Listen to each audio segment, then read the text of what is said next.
જી. નમો રિયંતાણંગ નમો સિદ્ધાણંગ નમો આયર્યાણંગ નમો વસાયણંગ નમો ભવેશો વસાહુણંગ એસો પંચ નમોકારો સૌ પાવપણાસનો મંગલાણં ચ સર્વેશ્રીમ પડમં હવૈ મંગલમ પડમં હવૈ મંગલમ.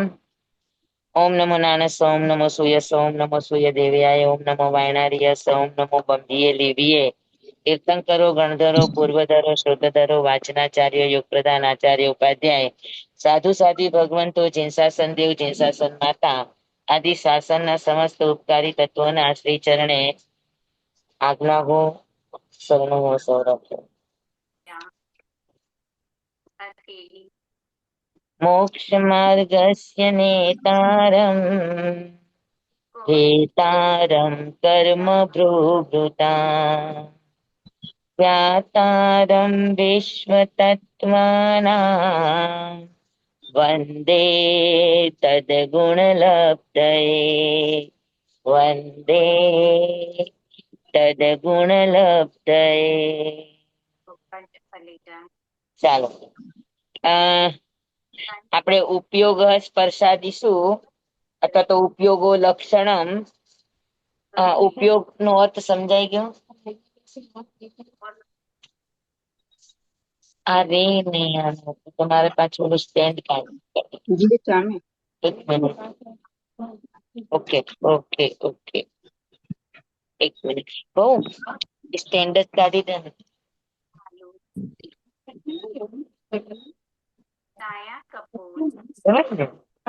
આ બધું દેખશે ને.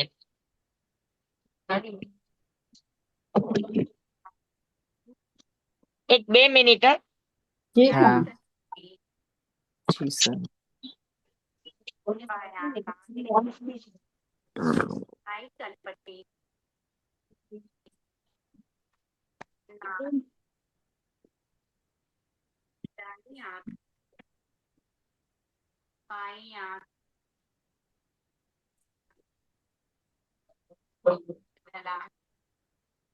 કઠિન.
હાથ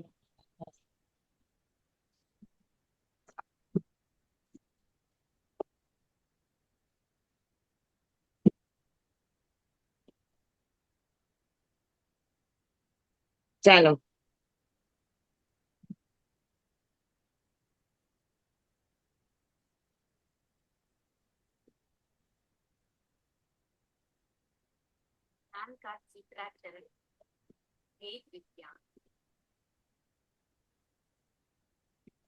તો એકદમ ઠંડુ હતું.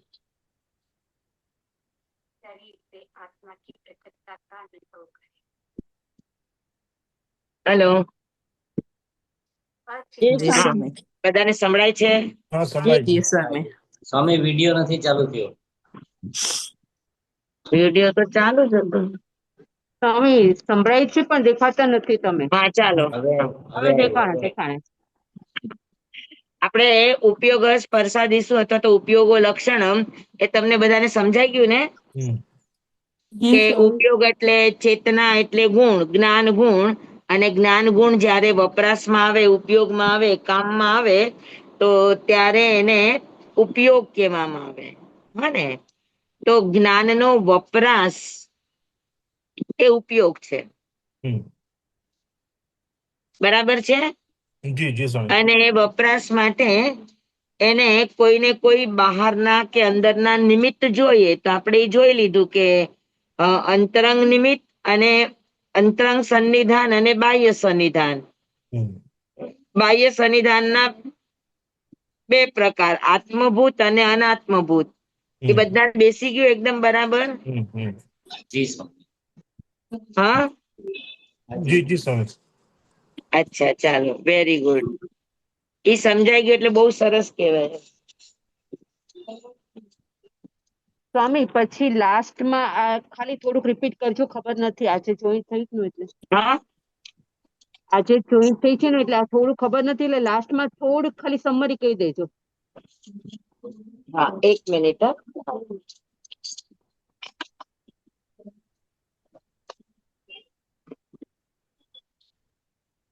ઉપયોગ માટે આપણને સન્નિધાનની જરૂર પડે. સન્નિધાન એટલે નિમિત્ત. સન્નિધાન બે પ્રકારના, અંતરંગ સન્નિધાન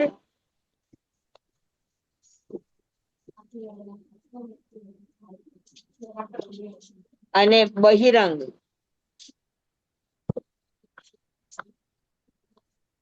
બરાબર? અંતરંગ સન્નિધાનના પણ બે પ્રકાર, આત્મભૂત અને અનાત્મભૂત.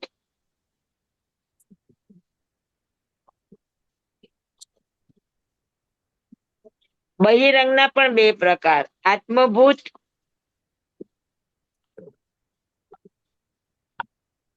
અને અનાત્મભૂત.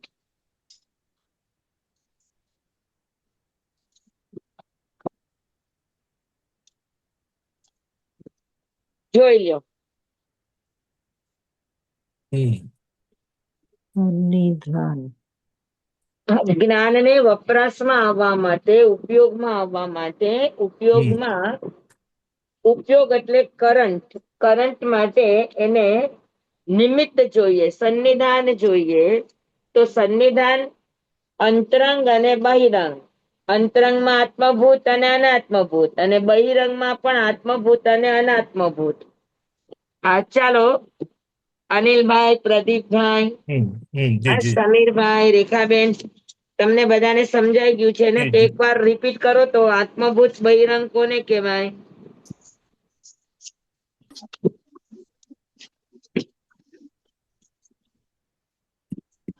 જે નિમિત્ત પોતાની પાસે છે તે આત્મભૂત. હા, એટલે જેવી રીતે જેવી રીતે આંખ ઇન્દ્રિય છે તેવી રીતે. જેમ કે આંખ છે જેવી એને રીતે આંખ ચશ્મા પહેરીએ એ બાહ્ય અનંતરંગ થઈ જાય. ચશ્મા પહેરાય, કાનમાં ઇયરફોન લગાવ્યા, આંખમાં ચશ્મા પહેર્યા, બાહ્ય થઈ તો એ બહિરંગ અનાત્મભૂત. પણ બહિરંગ આત્મભૂત કોણ? આંખ. ઇન્દ્રિયો. આંખ આપણે જોવા માટે ઉપયોગમાં લીધી અને ચશ્મા પહેરાઈ બાહ્ય તો અનાત્મભૂત. બહિરંગ આત્મભૂત દ્રવ્ય ઇન્દ્રિય. દ્રવ્ય ઇન્દ્રિય એટલે એની રચના અને ઉપકરણ, આ બંને એને કહેવાય આત્મભૂત બહિરંગ નિમિત્ત. સમજાવ બરાબર? દ્રવ્ય ઇન્દ્રિય એટલે આ ઇન્દ્રિયોની રચના અને અંદર એના શક્તિને ગ્રહણ કરવાનું ઉપકરણ, આ બંને આત્મભૂત બહિરંગ નિમિત્ત છે. બરાબર? પછી અનાત્મભૂત બહિરંગ નિમિત્ત તો બરાબર છે કે ચશ્મા, હિયર એડ, પછી પ્રકાશ, પછી આપણે જે પણ ચીજને જાણવી છે એ વસ્તુઓ, એ બધું હોય તો જાણી શકે. આંખનો વિષય જ ન હોય તો આંખ શું વિષયને જાણશે? તો વિષયભૂત જે પદાર્થો છે, હા, એ બધા બહિરંગ અનાત્મભૂત નિમિત્ત કહેવાય. સમજાય કે બધાને? जी जी જી સ્વામી. Yes, very good. હવે અંતરંગ આત્મભૂત અને અનાત્મભૂત કોને કહેશો? પ્રવાહતા અનુભવ કરે. અંતરંગ આત્મા ભૂતમાં લબ્ધિ અને ઉપયોગ આવશે, અને બહિરંગમાં આ કારમળ વર્ગણા ક્યાં રહેલી છે એ બધું બહિરંગ અનાત્મભૂતમાં આવશે. એ કેવી છે, ક્યાં રહેલી છે, કેટલા પ્રદેશ વાળી છે, એ બધું જ એમ. એટલે કારમણ વર્ગણાની વિશે બધું. એને આપણે એક શબ્દમાં કેવું હોય તો કહી શકાય કે અંતરંગ આત્મભૂત સાધન ભાવેન્દ્રિય. હા, ભાવેન્દ્રિય એટલે જ્ઞાનાવરણીય, દર્શનાવરણીય, વીર્યાંતરાય કર્મનો સંયોગક્ષમ, લબ્ધિરૂપ અને ઉપયોગરૂપ. બરાબર. એ જ્યારે થાય ત્યારે શું કરે તો કે દરેક ઇન્દ્રિયના ગ્રહણ કરવા યોગ્ય પૂદગલો જે છે, વર્ગણાઓ જે છે, એને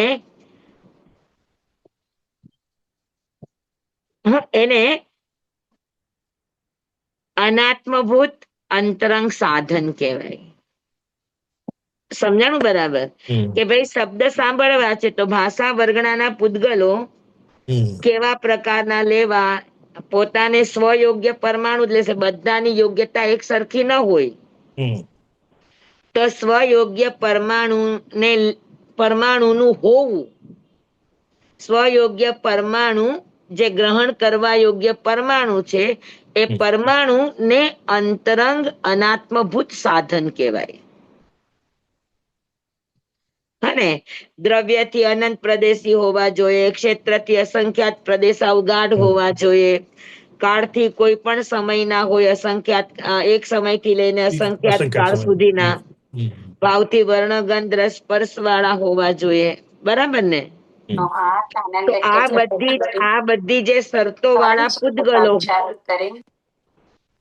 કોનું માઇક ચાલુ છે?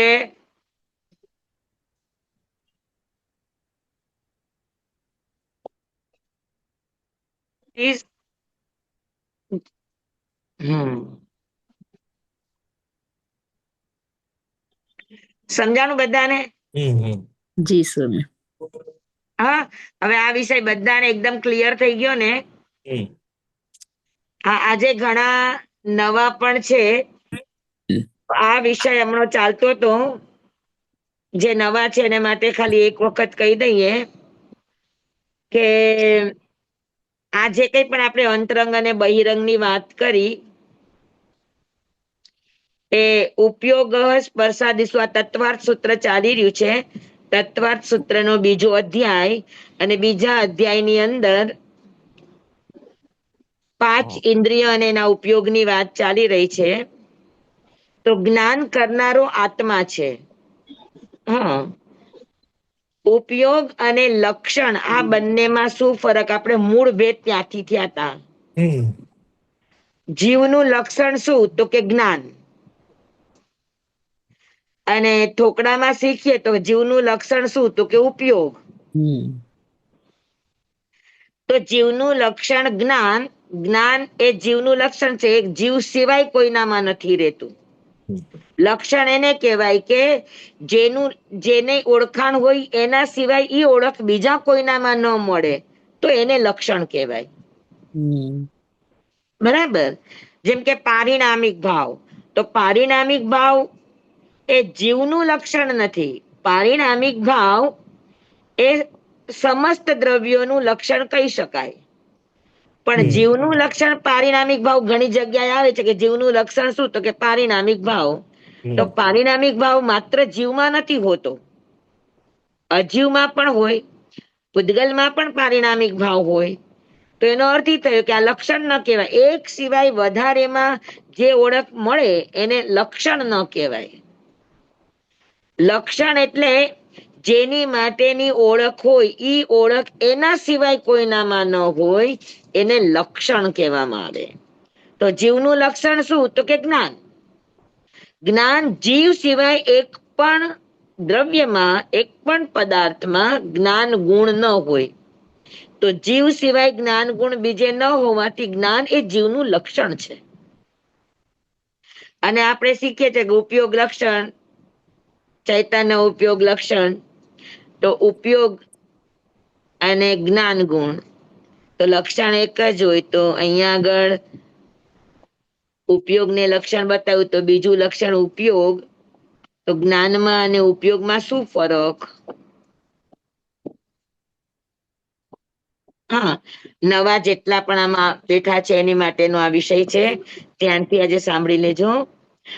ઉપયોગ અને જ્ઞાન, તો કે જ્ઞાન એ ગુણ છે. જ્યાં જ્યાં ચૈતન્ય છે ત્યાં ત્યાં જ્ઞાન ગુણ હશે. પણ જ્ઞાન ગુણ જાણે જાણવાની પ્રક્રિયા કરે, વપરાશમાં આવે. બોધ કરવામાં જ્યારે વપરાશમાં આપણો જ્ઞાન ગુણ વપરાય ત્યારે એને ઉપયોગ કહેવામાં આવે. હા, અત્યારે હું બોલું છું ને તમે સાંભળી રહ્યા છો ને સમજી રહ્યા છો, તો તમારો જ્ઞાન ગુણ અત્યારે સાંભળવા દ્વારા બોધ પામી રહ્યો છે, વિષયને શીખી રહ્યો છે. બરાબર? તો છે તમારો શ્રુત જ્ઞાન, જ્ઞાન ગુણ છે. પણ એ જ્ઞાન ગુણ અત્યારે તમે સમજી રહ્યા છો, શીખી રહ્યા છો, ભણી રહ્યા છો, સાંભળી રહ્યા છો શ્રોતેન્દ્રિય દ્વારા, હને? તો એને કહેવાય ઉપયોગ. ઉપયોગ એટલે જે જ્ઞાન ગુણ વ્યાપારમાં હોય, પ્રવૃત્તિમાં હોય, વ્યવહારમાં હોય, કરંટ હોય, એને ઉપયોગ કહેવામાં આવે. સમજાણું બધાને? હા, જ્ઞાન અને ઉપયોગમાં બીજો કઈ ફરક નથી. જ્ઞાન એક ગુણ રૂપ છે, શક્તિ રૂપ છે, અને એક વપરાશ રૂપ છે. સ્વામી જયારે વપરાશમાં આવે ત્યારે એને ઉપયોગ કહેવાય. હા સ્વામી, પાંચે ઇન્દ્રિય એક સાથે ઉપયોગમાં આવે તો પણ આપણે જ્ઞાન અને ઉપયોગ જ થશે. એ પણ પાંચે ઇન્દ્રિયોનું કામ પણ તો જ્ઞાન કરાવવાનું જ છે ને. ઇન્દ્રિયથી તમને જ્ઞાન થાય એટલે શું? ઓળખ થાય. પણ પાંચે ઇન્દ્રિય એક સાથે વપરાય? પાંચે ઇન્દ્રિયો વપરાય તો ખરી એક સાથે પાંચ ઇન્દ્રિયો કામ તો કરી શકે, પણ ઉપયોગ કોઈ એકમાં લાગશે. અચ્છા, એક સમય એકમાં. બરાબર? તો ઉપયોગ એટલે વપરાશ, ઉપયોગ એટલે વ્યવહાર, ઉપયોગ એટલે વ્યાપાર, ઉપયોગ એટલે કરંટ શક્તિ, કરંટ ગુણ. સમજાય ગયું બધાને? સાહેબ એક એક્ઝામ્પલ આપો ને કે પાંચે ઇન્દ્રિય વપરાય છે પણ ઉપયોગ એકમાં જ રહે.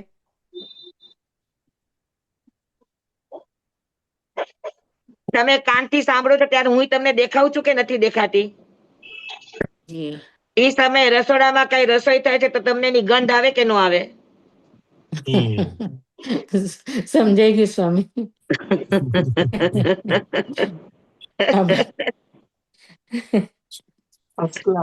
ઉપયોગ એટલે ચેતનાનું પરિણામ વિશેષ બી કહી શકાય ને? હા, ચેતનાનું પરિણામ વિશેષ ઉપયોગ એટલે. હા, ઉપયોગ એટલે ચેતનાનું પરિણામ, એટલે ચેતનાનું વ્યાપાર, ચેતનાની વિશેષ. ચેતના કામમાં આવી. ચેતના જયારે કામમાં આવે ત્યારે, એટલે આ તો ચેતનાના બે પ્રકાર છે, જ્ઞાન અને ઉપયોગ. તો ઉપયોગ જ્ઞાન છે એ ચેતના એટલે ગુણ છે, અને એ ગુણ જયારે વપરાશમાં આવે, કામમાં આવે, વ્યવહારમાં આવે, હા, ત્યારે એને ઉપયોગ કહેવાય. રાઈટ. સમજાણું બરાબર? અને જયારે જ્ઞાન ગુણ વપરાશમાં આવે ત્યારે એમને એમ ના આવી શકે, એને નિમિત્ત જોઈએ, બાહ્ય કઈ ને કઈક એને સંયોગ જોઈએ, એ વગર એ ઉપયોગમાં ન આવે. તો જ્ઞાનને ઉપયોગમાં આવવા માટે, વપરાશમાં આવવા માટે, વ્યાપારમાં આવવા માટે એને બે પ્રકારના નિમિત્તો મળે, બે પ્રકારના સન્નિધાન મળે, એક અંતરંગ અને એક બહિરંગ. તો અંતરંગમાં શું હોય કે તમારું કાન અત્યારે સાંભળે છે તો એ ક્યારે સાંભળી શકે? તો કે અંતરંગ નિમિત્ત છે, આત્મભૂત અને અનાત્મભૂત, આ બે પ્રકાર છે અંતરંગના.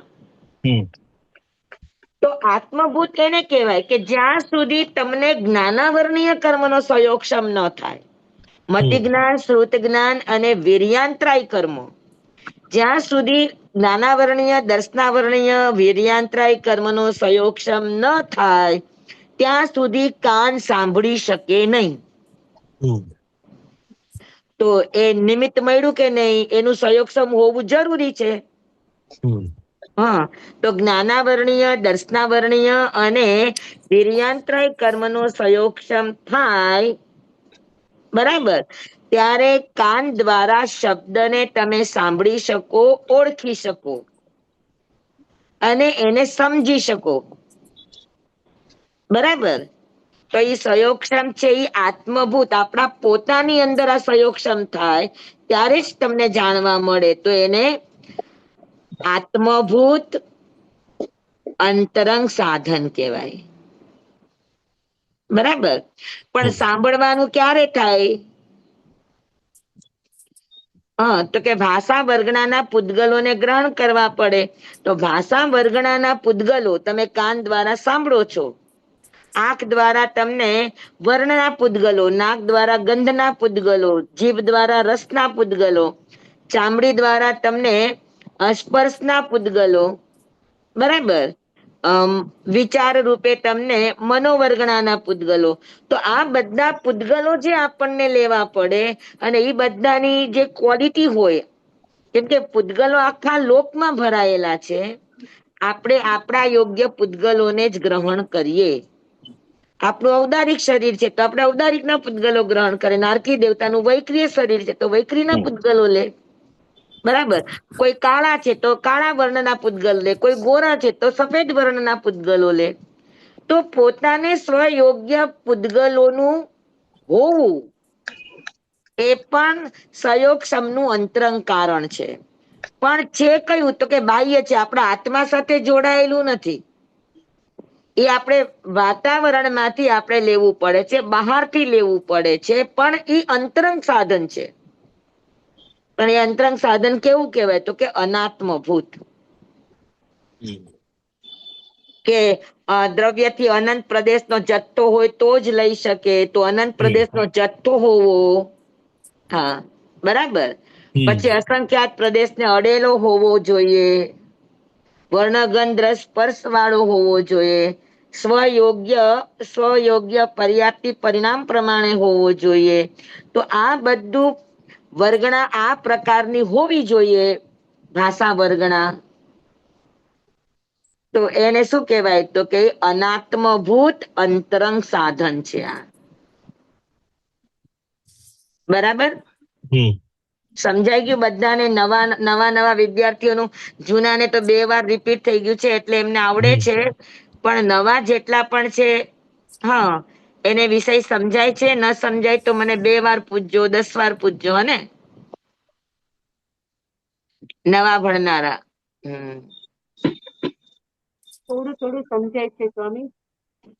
જે ન સમજાય પૂછો એટલે એ ક્લિયર કરી લઉં. હા, આત્મભૂત અને અનાત્મભૂત સમજી લેવાનું. આત્મભૂત એટલે આપણા આત્મા આપણી સાથે છે, જ્યાં જઈએ ત્યાં આપણી ભેગું ને ભેગું જ રહેશે. અને અનાત્મભૂત એટલે બહારથી લેવાનું છે ઈ. બરાબર.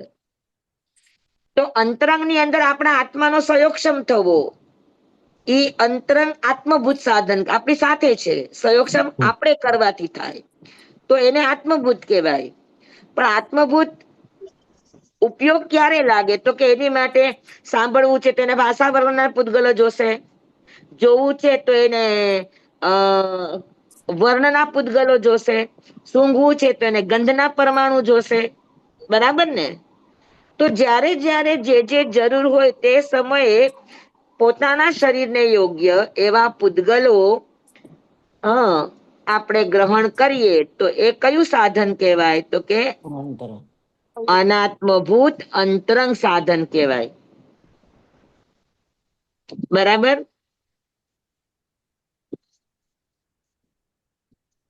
સમજાણું બધાને?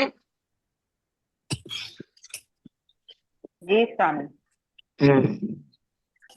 સ્વામી અને છદ્મસ્થ છે એ લોકોને અનાથભૂત જ ચાલે ને? કે કેવડી બે હોય જોઈએ, છદ્મસ્ત હોય કે કેવડી હોય, બંનેને આત્મભૂત અને અનાત્મભૂત બંને લાગે. અંતરંગ સાધન. બહિરંગ સાધન છદ્મસ્થને જરૂર પડે, કેવડીને કે સિદ્ધ ભગવાનને જરૂર ન પડે. પણ અંતરંગ સાધન તો લાગે. એને લાગે જ.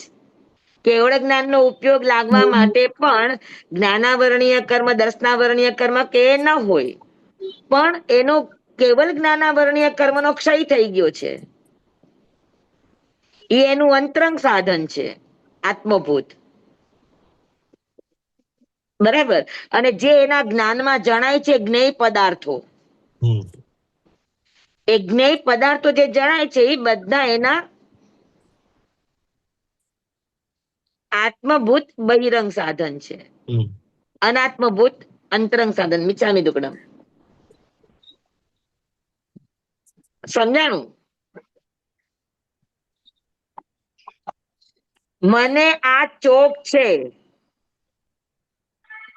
ઈ ઓળખવા માટે મને કયા પરમાણુની જરૂર પડે? આ ચોક હોલ્ડર છે પીળા કલરનો, ઈ ઓળખવા માટે મારે અંતરંગ સાધનમાં કયા પરમાણુ જોઈએ? બહિરંગ અનાત્મભૂત. એક તો વર્ણનો પૂતગલ. Yes, very good, very good. વર્ણના પૂતગલો જોઈએ. બરાબર. આ ઓળખવા માટે મને વર્ણના પૂતગલો લેવા પડે. તો વર્ણના પૂતગલો મારી આંખ દ્વારા ગ્રહણ થાય, એમાં જ્ઞાનાવરણીય, દર્શનાવરણીય અને વીર્યાંતરાય કર્મનો સંયોગક્ષમ થાય, ત્યારે હું ઓળખી શકું કે આ ચોક હોલ્ડર છે પીળા કલરનો છે. એ વગર આપણો ઉપયોગ લાગે નહીં. સમજાણું? પણ હવે વર્ણના પૂતગલો લેવા માટે મને બાહ્ય નિમિત્ત શું જોશે? તો કે આંખ જોશે. હા, આંખ જોશે કે નહીં જોઈએ? હા, સાંભળવું છે તો કાન જોશે, સૂંઘવું છે તો નાક જોશે, ચાખવું છે તો જીભ જોશે, અડવું છે તો ચામડી જોશે. જોશે કે નહીં જોઈએ? સ્વામી, ત્રણેયમાં જ્ઞાનાવરણીય, દર્શનાવરણીય, વિરાંતરાયનો ક્ષયક્ષમ જોઈએ જ ને બધા વસ્તુમાં. ઈ અંતરંગ આત્મભૂત સાધન કહેવાય. આત્મભૂત એટલે આપણી પાસે હોય, આપણે બહારથી લેવું ન પડે, એને આત્મભૂત કહેવાય. અને બહારથી લેવું પડે એને અનાત્મભૂત કહેવાય. તો આત્મભૂત અને અનાત્મભૂત અંતરંગ અને બહિરંગ બંનેમાં લાગે. અંતરંગમાં આત્મભૂત શું કહેવાય? તો કે સંયોગક્ષમ, જ્ઞાનાવરણીય, દર્શનાવરણીય અને વીર્યાંતરાય. એનો સંયોગક્ષમ થવો ઈ આત્મભૂતિ આપણી અંદર થાય છે, આપણે બહારથી નથી લેવો પડતો. સંયોગક્ષમ આપણો અંદરનો છે, હા ને, આપણા આત્માની પાસે છે. તો સંયોગક્ષમ એ આત્મભૂત અંતરંગ સાધન કહેવાય. બરાબર. લબ્ધિ ઇન્દ્રિય એ આત્મભૂત અંતરંગ સાધન કહેવાય. પણ લબ્ધિ, ભાવેન્દ્રિયો આ બધું ક્યારે જાણી શકે? તો કે અનાત્મભૂત એ વર્ણગંધ રસના પરમાણુ એ ગ્રહણ કરે તો, નહીતર નહીં. બરાબર. તો એ જે પણ વર્ણગંધ રસ સ્પર્શ કે શબ્દના પરમાણુ ગ્રહણ કરે છે, તો પોતાને યોગ્ય કયા કયા પરમાણુ છે એને ગ્રહણ કરવા, એ ગ્રહણ કરે એની ઇન્દ્રિય, તો એ જાણી શકે, એને જોઈ શકે, એને ઓળખી શકે. અગર એની ભાવેન્દ્રિયમાં ક્યાંય કચાશ છે, તો એ ઓળખી શકે નહીં. સમજાણું બરાબર? અથવા તો એની જે શરતો છે કે દ્રવ્યથી અનંત પ્રદેશી હોવા, અનંત પરમાણુ વાળા હોવા જોઈએ, ક્ષેત્રથી અનંત પ્રદેશી હોવા જોઈએ, અસંખ્યાત પ્રદેશી હોવા જોઈએ, ભાવથી વર્ણગંધ રસ સ્પર્શ વાળા જેવા એના શરીરને યોગ્ય છે એવા પૂતગલો જોઈએ. તો આ બધા અગર એમાં ઈ શરતની મુજબ નથી, તો આપણી લબ્ધિ ઇન્દ્રિય હોવા છતાં પણ આપણે વિષયને પકડી શકશું નહીં. સમજાણું? એટલે કોઈ પણ વસ્તુને આ ચોક ને ચોક છે એ જાણવા માટે પણ આપણને આત્મભૂત, અનાત્મભૂત, અંતરંગ, બહિરંગ બધા જ પ્રકારના સાધનોની જરૂર પડે. જ્યાં સુધી સાધન ન મળે ત્યારે તમે કોઈ પણ વસ્તુને જાણી શકતા નથી. નાનકડામાં નાનકડી વસ્તુને પણ તમારે જાણવી હોય તો આ ચારે ચાર કારણો કામ આવે છે. મને કોઈકે બૂમ પાડી મારા નામની, તો મારા નામની બૂમ મને સંભળાવવા માટે મને શું શું જોઈશે? કયો જોઈ? અંતરંગ ને કાન બહિરંગ. કાન જોઈએ. હા, તો કે બાહ્ય બાહ્ય આપણને કાન જોઈએ સાંભળવા માટે, બરાબર. પછી સાંભળવા માટે આપણને ભાષા વર્ગણાના પુષ્કળનું ગ્રહણ જોઈએ. ભાષાને સાંભળવા માટે આપણને બાહ્ય સાધનો જોઈએ. ભાષા વર્ગણાના પૂતગલો જોઈએ કે ન જોઈએ? અને અંતરંગમાં પણ એ પણ જોઈએ. અંતરંગમાં ભાષા વર્ગણાના પૂતગલો નહીં, ભાષા વર્ગણાના પૂતગલોની યોગ્યતા એ અંતરંગ કારણ છે.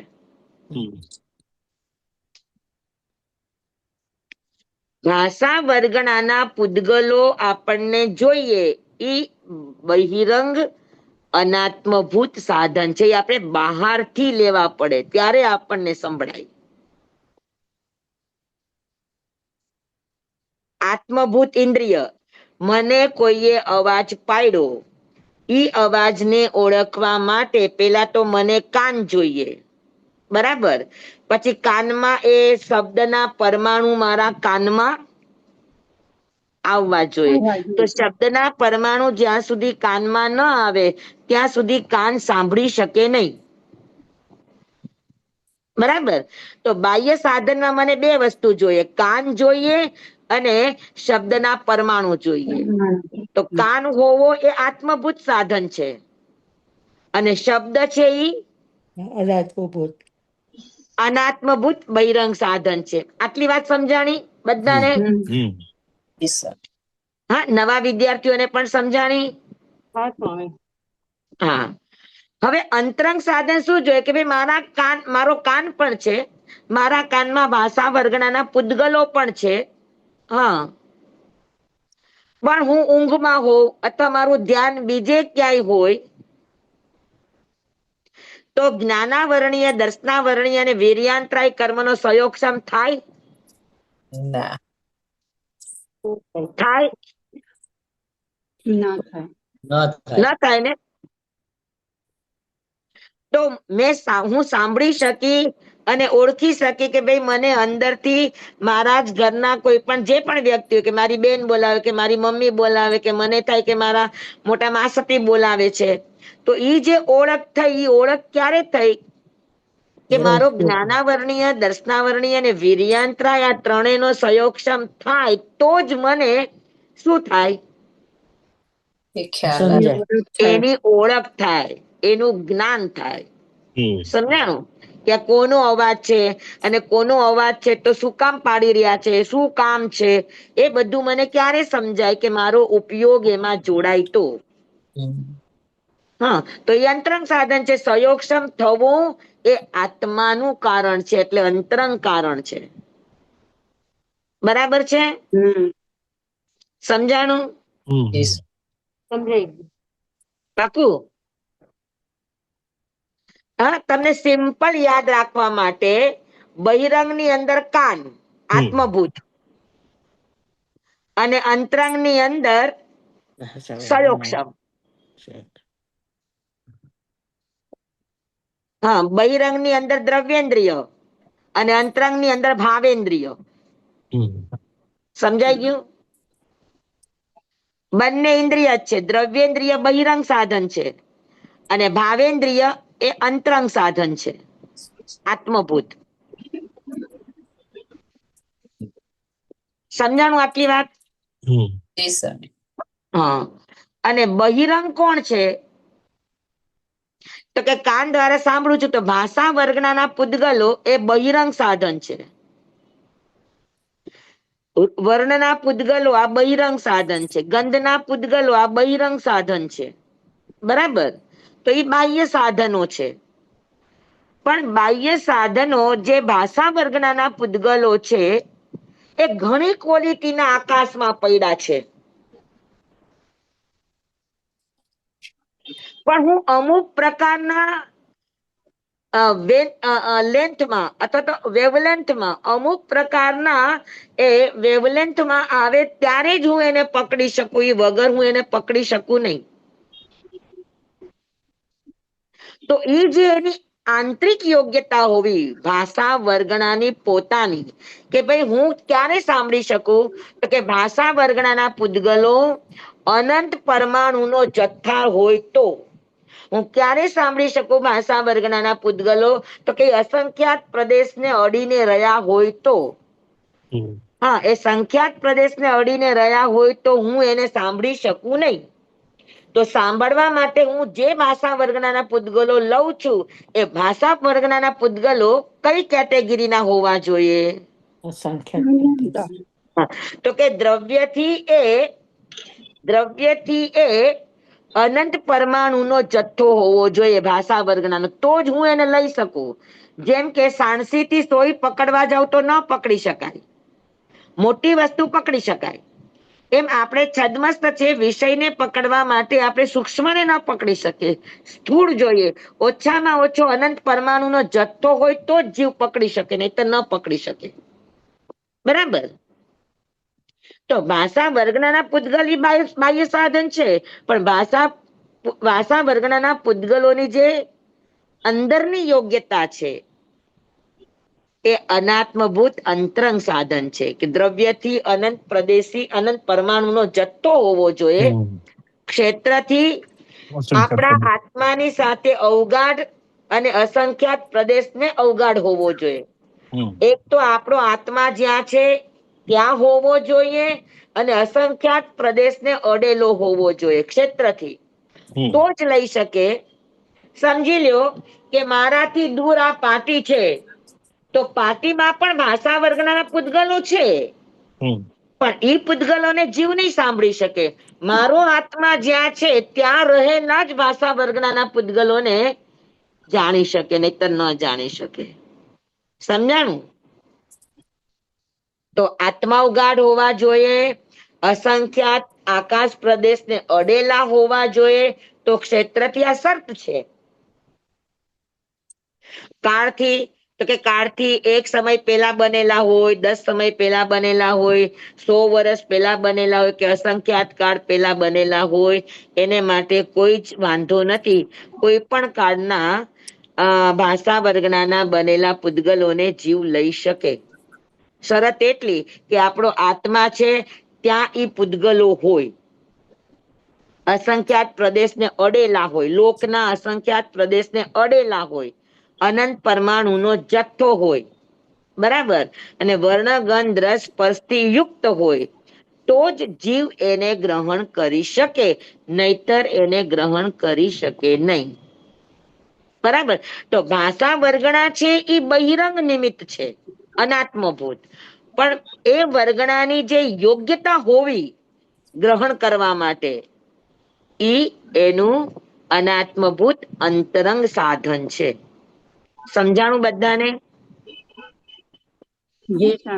વંદામી સ્વામી, સાંભળવા માટે આપણે કોઈ અત્યારે ધારો કે અમે મોબાઈલ થી સાંભળીએ છીએ, ક્યારેક આપણે ટેપ રેકોર્ડરમાં ગીત સાંભળતા હોઈએ, અત્યારે તમે બોલી રહ્યા છો અને અમે સાંભળીએ, તો એ બધું બી બહિરંગ અનાત્મભૂત ગણી શકાય ને? હા, તમે સાંભળી રહ્યા છો તો તમને મારા વડે મળ્યું છે તો હું બહિરંગ છું. હા, એટલે ઓલામાં બધાને માં તો એ તરત યાદ રહી જાય છે, પણ એમ થાય કે સાંભળવા માટે કઈ વસ્તુ? તો સાંભળવા માટે ટેપ રેકોર્ડર છે, મોબાઈલ છે, ટીવી માં. મોબાઈલ છે, અત્યારે હું છું તમને નિમિત્ત. હા, એ બધું બહિરંગ અનાત્મભૂત સંવિધાન. બહિરંગ અનાત્મભૂત સન્નિધાન કહેવાય. બરાબર? પણ અંતરંગ અનાત્મભૂત કયા કહેવાય?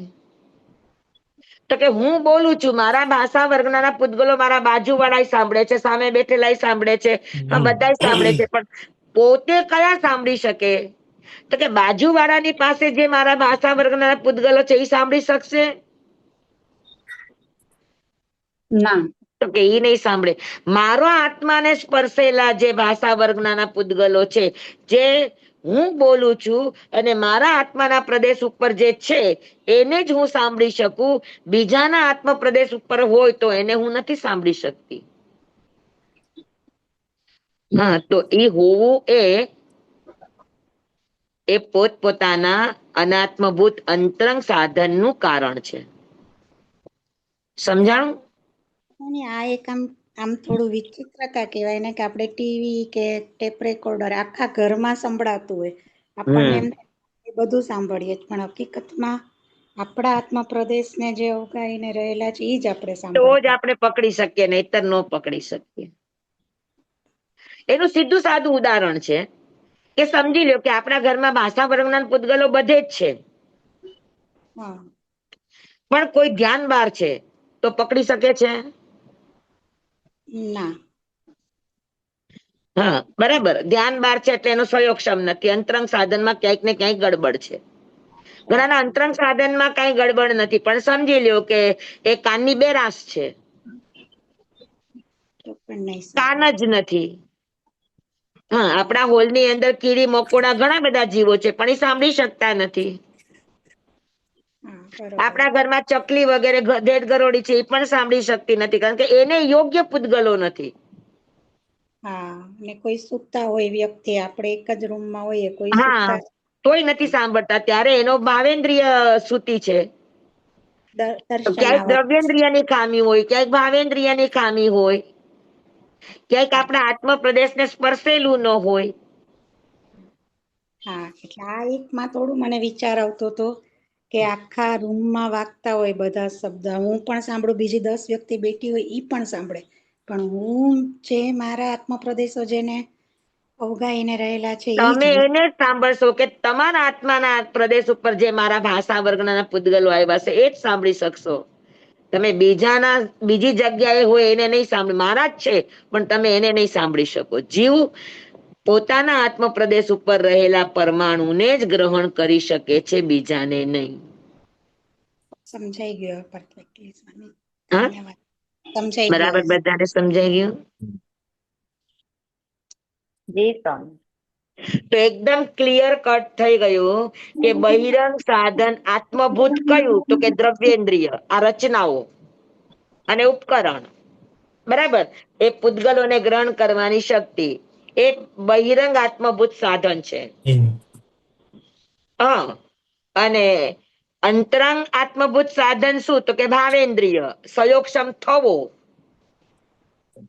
હા, જે તે પરમાણુ આપણી ઇન્દ્રિયો પકડે એમાં સહયોગક્ષમ થવો, આ અંતરંગ આત્મભૂત સાધન છે. બે સમજાઈ ગયું? બહિરંગ આત્મભૂત અને અંતરંગ આત્મભૂત, દ્રવ્યેન્દ્રિય અને ભાવેન્દ્રિય.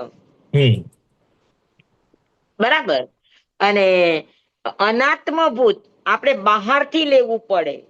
ઈ શું? તો કે બહારથી આપણે સાધનો દ્વારા એટલે કોઈ વ્યક્તિ છે, જેમ હમણાં રેખાબેને કીધું, કોઈ વ્યક્તિ છે, શબ્દ ક્યાંકથી ને ક્યાંકથી, કા કોઈ શબ્દનો બોલનારો છે, કા કોઈ વાજિંત્ર છે, કા કોઈ સાધન છે જ્યાંથી શબ્દ આવી રહ્યા છે, તો એ બધા બહિરંગ છે, અનાત્મભૂત. પણ એ બહિરંગ આપણે સાધનો દ્વારા આવે છે, પણ જે શબ્દ વર્ગણાના પૂતગલો છે, ભાષા વર્ગણાના પૂતગલો છે, અને એની જે ક્વોલિટી છે, આપણે જેને ગ્રહણ કરી શકીએ એવા યોગ્ય પરમાણુ છે, તો જ એનો બોધ કરી શકે, અન્યથા નહીં. હા, તો ભાષા વર્ગણાના પૂતગલોની જે ક્વોલિટી છે, દ્રવ્યથી, ક્ષેત્રથી, કાળથી, ભાવથી, એને અંતરંગ અનાત્મભૂત સાધન કહેવામાં આવે. સમજાણું બરાબર બધાને? સ્વામી, અંતરંગ અનાદભૂતમાં દ્રવ્ય ક્ષેત્ર આવ્યું, કાળ ને ભાવ? કાળ એ પરમાણુ, ભાષા વર્ગના પરમાણુ ગમે તે કાળના હોય, જી. નવા હોય કે જૂના હોય બધા જ ગ્રહણ કરી શકે. વર્તમાન સિવાયના પણ. વર્તમાનના પણ ગ્રહણ કરી શકે.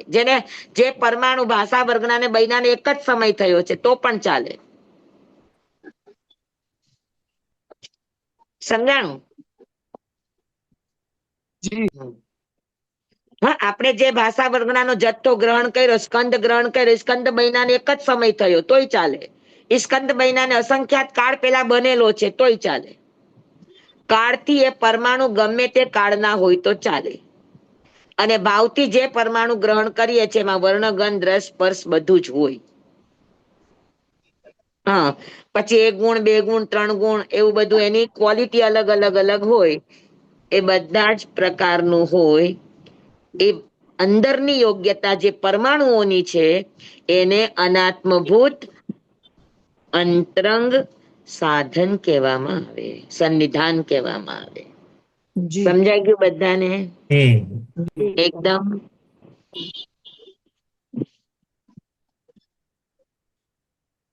અને નવા જે પણ છે ને એ આપણા છેલ્લા 2 વખતના તત્વાર્થના મંગળવારના આ છેલ્લા 2 તત્વાર્થના અને આજનું તત્વાર્થનું એ તમે 3-4 વાર સાંભળશો એટલે તમને એકદમ બેસી જશે.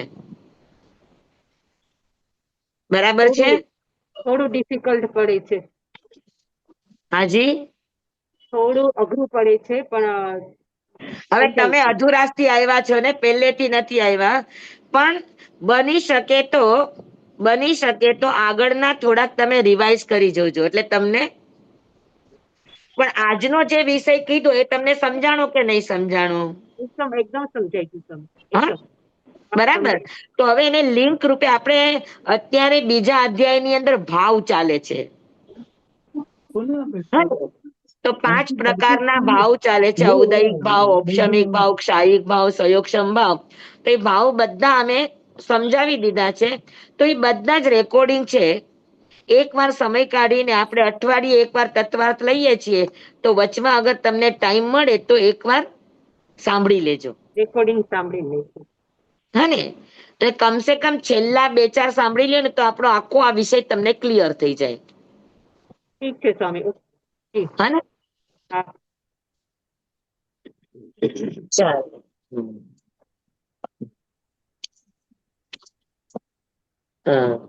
ઉપયોગ સ્પર્શાદિષુ એટલે જ્ઞાનબોધ કઈ ઇન્દ્રિયોના માધ્યમથી વ્યાપારમાં આવે છે? તો કે સ્પર્શાદિષુ, સ્પર્શ આદિ. હા, એટલે વર્ણ, ગંધ, રસ, સ્પર્શ આદિ. આદિમાં ઉપયોગ આપણો વ્યાપારમાં આવે છે, કામમાં આવે છે. બરાબર. ઉપયોગ શેમાં કામમાં આવે છે? શું જાણવાના કામમાં આવે છે?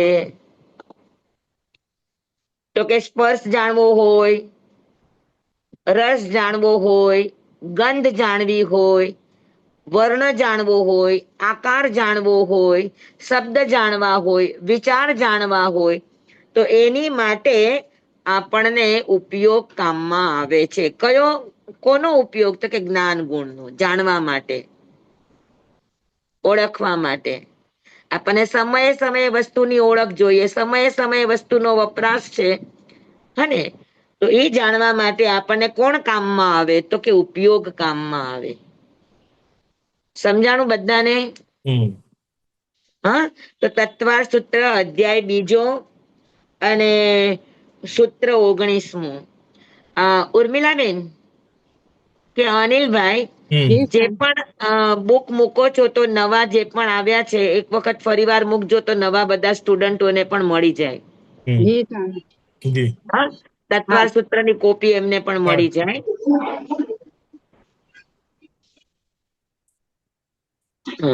તો 19મું સૂત્ર છે ઉપયોગ સ્પર્શાદિષુ. ઉપયોગ એટલે જ્ઞાન ગુણનો વપરાશ શેમાં થાય? તો કે સ્પર્શાદિષુ, સ્પર્શ આદિમાં. સ્પર્શ આદિમાં એટલે શું? તો કે સ્પર્શ, રસ, ગંધ, વર્ણ અને શબ્દ. હા, બરાબર. આદિમાં કામમાં આવે. તો હવે જેમાં કામમાં આવે, હા, તે ઇન્દ્રિયને શું કહેવાય? તો નીચેના 20મા સૂત્રમાં કે છે સ્પર્શન રસન ઘ્રાણ ચક્ષુઃ શ્રોત્રાણી. 15મા સૂત્રમાં કીધું તો કે પંચેન્દ્રિયાણી, ઇન્દ્રિયો કેટલી છે તો કે 5 છે. બરાબર. પછી ઇન્દ્રિયો કેટલા પ્રકારની છે તો કે 2 પ્રકારની છે, નિવૃત્તિ દ્રવ્યેન્દ્રિય અને ભાવેન્દ્રિય. બરાબર. તો એ બધા ભેદો આપણે આગલા આપણા પાઠની અંદર આપણે ભણી ગયા છીએ. બરાબર. તો એ 5 ઇન્દ્રિયોના વિષયોમાં જ્ઞાન ગુણ જાણવાનું કામ કરે છે. બરાબર. તો તે ઇન્દ્રિયોને શું કહેવાય? જેમ કે સ્પર્શનું જ્ઞાન આત્મા જેના દ્વારા જાણે છે, તો એને તમે કઈ ઇન્દ્રિય કહેશો? તો કે સ્પર્શેન્દ્રિય. શબ્દનું જ્ઞાન જે ઇન્દ્રિય દ્વારા આત્મા જાણે છે એને કઈ ઇન્દ્રિય કહેશો? શ્રોતેન્દ્રિય. શ્રોતેન્દ્રિય. બરાબર.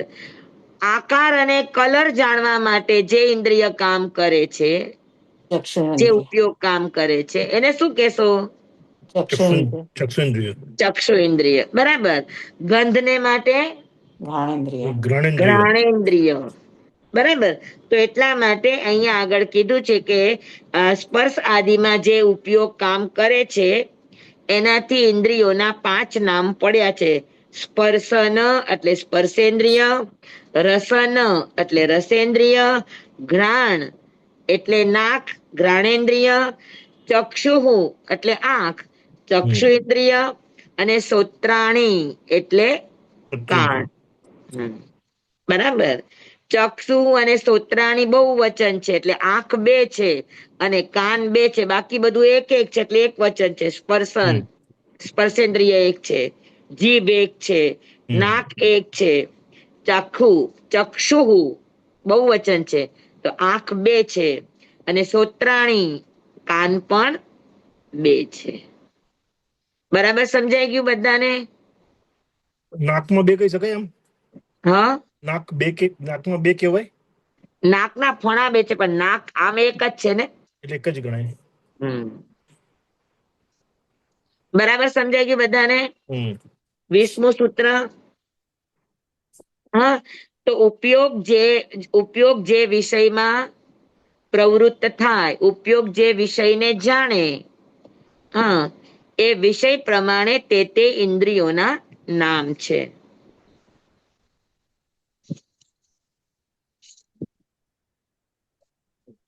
હવે 21મું સૂત્ર.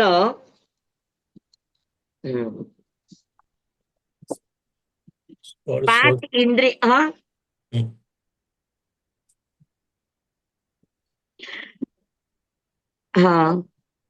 નવા જે પણ વિદ્યાર્થીઓ છે એક વાત સમજી લેજો કે તત્વાર્થ સૂત્ર એ એક શ્રાવકના પ્રશ્ન છે અને ઉમા સ્વાતિજી આચાર્ય ભગવંતના જવાબો છે. આગળથી પહેલા સૂત્રથી એની લિંક ચાલી આવે છે. બરાબર. અને એ લિંકમાં પંચેન્દ્રિયાણી કીધું તો એમાંથી એને પ્રશ્ન કર્યા કે ભાઈ પંચેન્દ્રિયાણી છે તો 5 ઇન્દ્રિય કઈ કઈ? તો કે 2 પ્રકારની છે, દ્રવ્યેન્દ્રિય અને ભાવેન્દ્રિય. બરાબર. પછી દ્રવ્યેન્દ્રિય અને ભાવેન્દ્રિય કીધું તો એનાથી જીવને શું થાય? તો કે જાણપણું થાય. એટલે ઉપયોગ સ્પર્શાદિશું. જાણપણું થાય તો શેમાં થાય? તો કે સ્પર્શ આદિમાં. તો સ્પર્શ આદિમાં જાણપણું થાય તો તે ઇન્દ્રિયને શું કહેવાય? તો કે સ્પર્શેન્દ્રિય, રસેન્દ્રિય, ઘ્રાણેન્દ્રિય, ચક્ષુ ઇન્દ્રિય અને શ્રોત્રેન્દ્રિય. વળી પાછો શ્રાવકનો પ્રશ્ન છે કે તમે 5 ઇન્દ્રિય કીધી પણ તમે 5 ઇન્દ્રિયના વિષય ન કીધા, ખાલી સ્પર્શાદિશું કીધું તો સ્પર્શ આદિ બીજા કયા કયા છે? સમજાણું?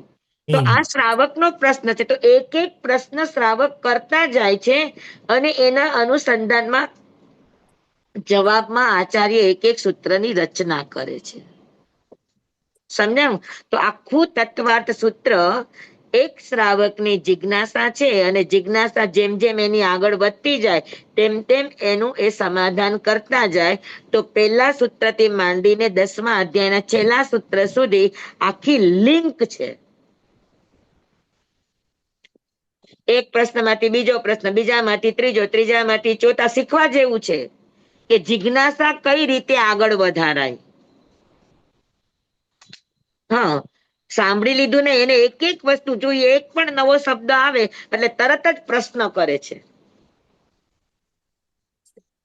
સમજાણું?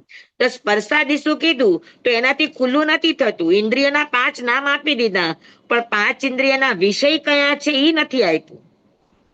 એટલે હવે 21મા સૂત્રમાં એના વિષય આપે છે કે સ્પર્શ, રસ, ગંધ, વર્ણ, શબ્દાસ તેષામ અર્થાહ. નવા જે છે એની પાસે કદાચ એ બુક નથી, તો હું સૂત્ર લખું છું એટલે તમને ખ્યાલ આવે. સ્પર્શ, રસ, ગંધો, ગંધ, વર્ણ, વર્ણ, શબ્દાસ તેષામ અર્થાહ. શબ્દાસ તેષામ એક મિનિટ. શબ્દાસ તેષામ તેષામ અર્થાહ. જુઓ, હા, આ જો આ સૂત્ર છે 21મું. સ્પર્શ, રસ, ગંધ, વર્ણ, શબ્દાસ તેષામ અર્થાહ. હવે છૂટું પાડું છું, બધા બરાબર જોજો. સ્પર્શ, રસ, ગંધ, વર્ણ, શબ્દાહ. આ જે સ છે એનો અહીંયા વિસર્ગ થઈ જાય, તો આ ઓછું થઈ જાય. શબ્દાહ. પછી તેષામ, તેષામ અને અર્થાહ, આમ છૂટું પડે. જુઓ, તેષામ અર્થાહ, તો તેષામ અર્થાહ. સમજાઈ ગયું?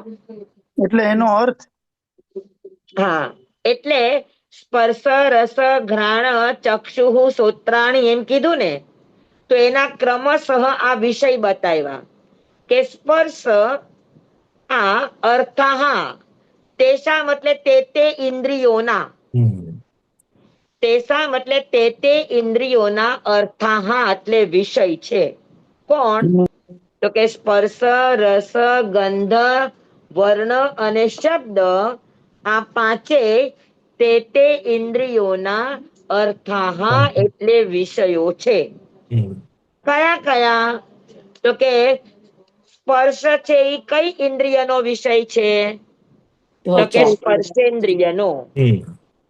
હા, પછી રસ છે એ કઈ ઇન્દ્રિયનો વિષય છે? તો કે રસેન્દ્રિયનો. ગંધ એ કઈ ઇન્દ્રિયનો વિષય છે? તો કે ઘ્રાણેન્દ્રિયનો. વર્ણ એ કઈ ઇન્દ્રિયનો વિષય છે? તો કે ચક્ષુ ઇન્દ્રિયનો.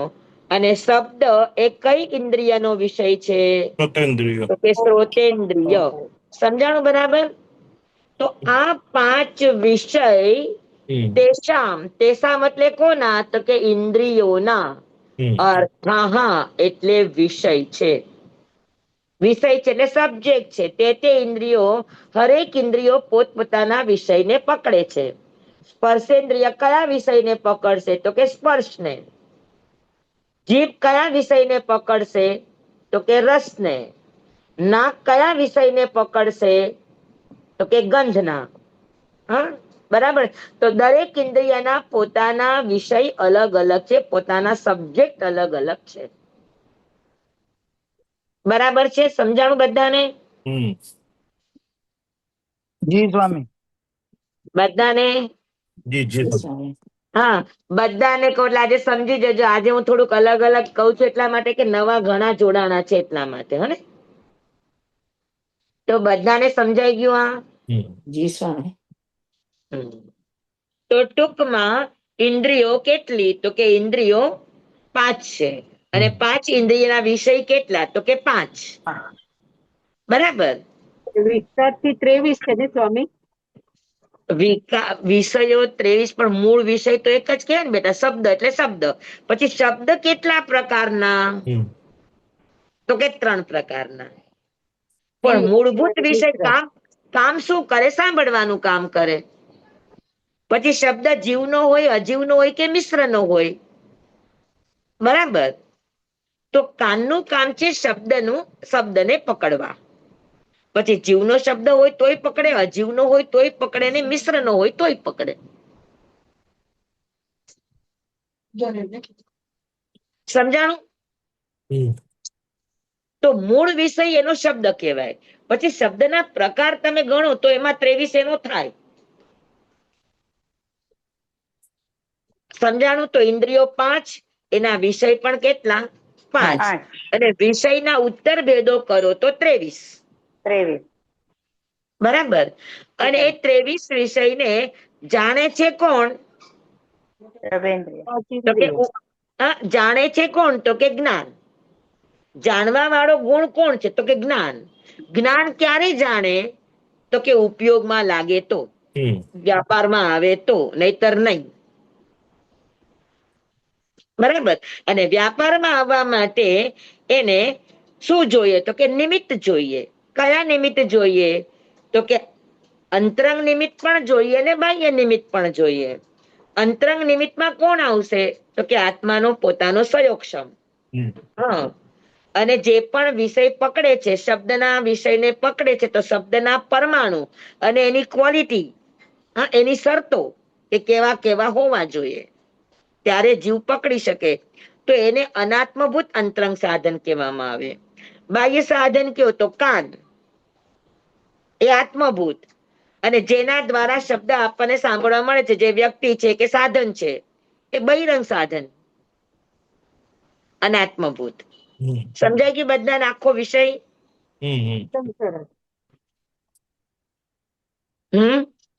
એકદમ સરસ સમજાઈ ગયું. સ્વામી, જી. આમાં એક પ્રશ્ન છે. હાજી. આપણે સિદ્ધ ભગવાનનો ઉપયોગ ચાલુ જોઈએ સ્વામી. હા. તો એ વ્યવહારમાં જ કહેવાય સિદ્ધ ભગવાન? સિદ્ધ ભગવાનનો ઉપયોગ લાગે, હા, જ્યાં જ્યાં પણ લાગે તો ઉપયોગનું લાગવું એનો વ્યાપાર એટલે એની પ્રવૃત્તિ કહેવાય, વ્યવહાર કહેવાય. વ્યવહાર એટલે બાહ્ય વ્યવહાર નહીં. વ્યવહાર એટલે કામમાં આવવું. ઉપયોગ એનો કામમાં આવે, નિષ્ક્રિય ન હોય. જી જી. સમજ્યા?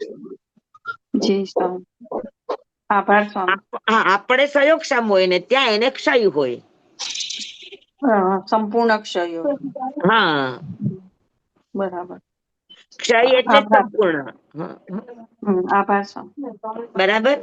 અને હવે શ્રાવકનો પ્રશ્ન છે કે તમે ઇન્દ્રિયની વાત તો કરી, પણ ઇન્દ્રિયની વાત સિવાય પણ જીવ બીજા વિષયને પણ જાણી શકે છે, તો એ વિષય કયો? 5 ઇન્દ્રિયના વિષયને તો જાણે છે, પણ વિચાર સિવાય પણ જીવ વિચારોને પણ જાણી શકે છે. તો વિચાર કોના દ્વારા જાણી શકે? એની માટે શું સાધન? તો હવે એની વાત આગળના સૂત્રમાં કહેશે. આપણો ટાઈમ થઈ ગયો. સ્વામીનો ટાઈમ થઈ સમજાણું? હવે 22મા સૂત્રમાં મનની વાત કરશે. બરાબર. હા, કેમ કે જ્ઞાન કરનારા સાધનો કેટલા છે? તો કે 5 ઇન્દ્રિય અને મન.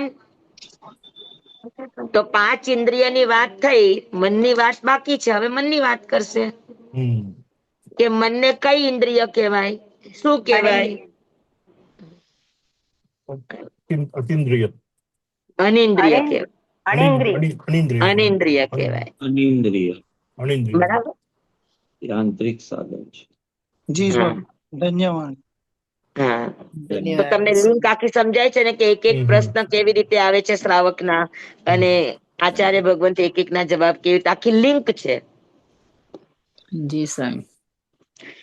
જમવાઈદમ વચ્ચામિલ્યમિનખરમ અચખરમ પયહીનમ વિનયહીનમ જોગહીનમ ઘોષહીનમ સુટ્ટુદીનમ દુઠ્ઠુ પડિચ્યમ અકાલે કહો સજ્જાઓ કાલે ન કહો સજ્જાઓ અસજ્જાએ સજ્જાઈયમ સજ્જાએ ન સજ્જાઈયમ ભણતા ગણતા ચિંતવતા વિચારતા સુણતા સાંભળતા જ્ઞાનીઓના અનંત અનંત ભાવો છે, અનંત અનંત પર્યવો છે, અનંત અનંત ગમા છે, અનંત અનંત નય છે, અનંત અનંત નિક્ષેપ છે, અનંત અનંત રહસ્ય છે, અનંત અનંત ખુલાસાઓ છે.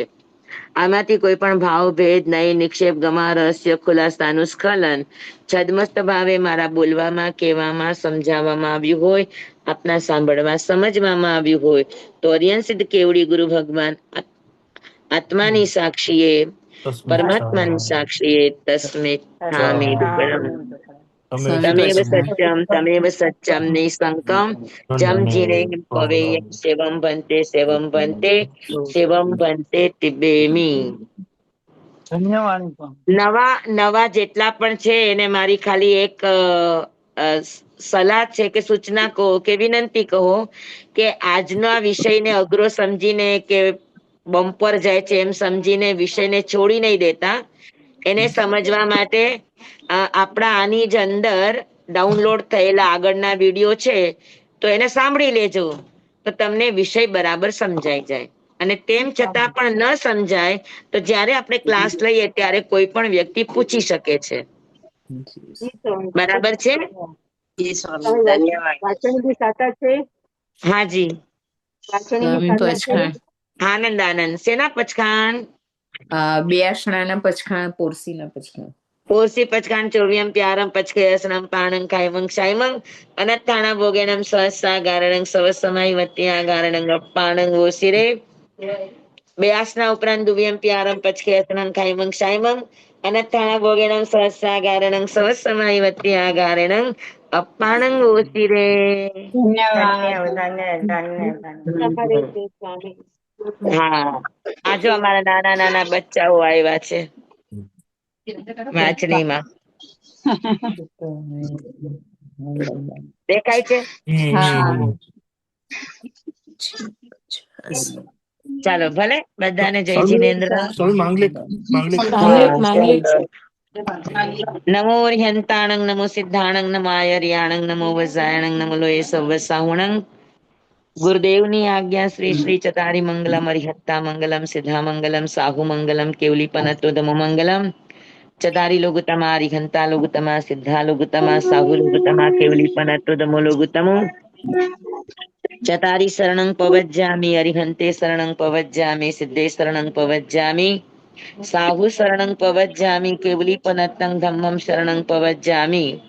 ચાર શરણા ચાર મંગલ ચાર ઉત્તમ કરે જે નર ભવસાગર માં ન બુડે તેહ સકલ કર્મ નો આણી અંત મોક્ષણા સુખ લહે અનંત ભાવ ધરીને જે ગુણ ગાય તે જીવ તરીને મોક્ષે જાય. સંસારમાં હિ શરણાચાર વર શરણ નહીં કોઈ, જે નર નારી આરાધે અક્ષય વિચલ પદવી હોય અંગૂઠે અમૃત વસે. લબ્ધિ તણા ભંડાર શ્રી ગુરુ ગૌતમ સ્વામીજી ભગવાન ને સમરીએ તો સદાય મનવાંચિત ફલદાતાર, સદાય મનવાંચિત ફલદાતાર. બોલો ભગવાન મહાવીર સ્વામી કી કી જય. જય. જય ગુરુદેવ કી જય. બધાને ખૂબ ખૂબ ધન્યવાદ. સ્વામી આપનો ખૂબ ખૂબ આપનો આભાર. ખૂબ ખૂબ આભાર. ધન્યવાદ સાતામાં સ્વામી. રહેજો. ધન્યવાદ. જય નંદાણી. ખૂબ આભાર. ચિંતામાં છો? હવે આપણા ક્લાસ શુક્રવારે હાજી. હા. જય સ્વામી. ઉર્મિલાબેન હા બંને મૂકજો ને તત્વાર્થ, પેલું ને બીજું. હા મારું પેલું રહી ગયું છે ડાઉનલોડ કરવાનું, તો પેલું પાછું મૂકી દેજો. હા એટલે પછી બીજું છે મારી પાસે પણ પેલું નથી. હા હા. હા, થેન્ક યુ.